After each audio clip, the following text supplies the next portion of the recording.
Jackie Robinson. Introduction. African Americans play a big part in professional sport today. For many years, however, black athletes weren't allowed to play with white athletes.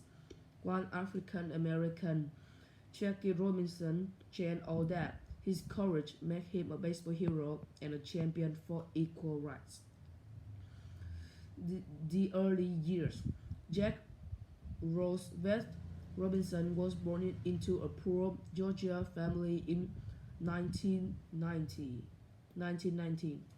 In college, he was a star on his school football, track, baseball, and basketball teams. His family had little money. However, he left college in 1941 to help support his family and did not finish school. Taking a stand. In December 1941, the United States entered a war. Like many young men at the time, Robinson was called up to serve in the U.S. Army.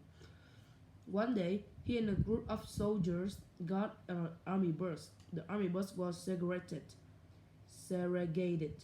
White soldiers sat in the front and black soldiers in the back. Yet Robinson knew he was good a soldier as the white man. He would not move to the back. Robinson was arrested, but many people defended him. He was a good soldier who had only stood up for what was right. In the end, he was found not guilty. Your heart. After his time in the army, Robinson played baseball in 1945. However, baseball was segregated too. White and black athletes played in separate leagues. Robinson felt that baseball leagues should not be separate based on race. So did Branch Rickey, the man who ran the Brooklyn Dodgers. Rickey want the Dodgers to be the first white team to include a black player. Rickey knew that this player would not only have to be a great athlete, he would also have to face abuse because of his race. Rickey hired Robinson. He had one condition, told Robinson could not respond to any of the abuse. Instead, Robinson would fight prejudice by playing great baseball. Number 42 takes the field. Jackie Robinson began by playing for the Dodgers minor league team. On the road, he could not stay in the same hotels as the rest of the team. All the minor league team would not play because of Robinson. Pitchers on other team threw the ball at him. Even some of the men on his own team didn't want to play with him. None of this abuse stopped Robinson. He played well enough to move up to the Dodgers the next year. Wearing number 42, he took the field on April 15, 1947, before a crowd of 26,000 people. The stands were full when Robinson picked up his baseball bat. The crowd watched as he walked to the plate.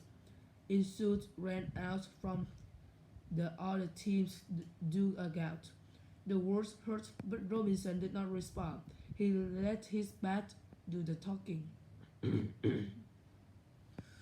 The Dodgers earned a victory that day, not only over Boston but also over Prejudice.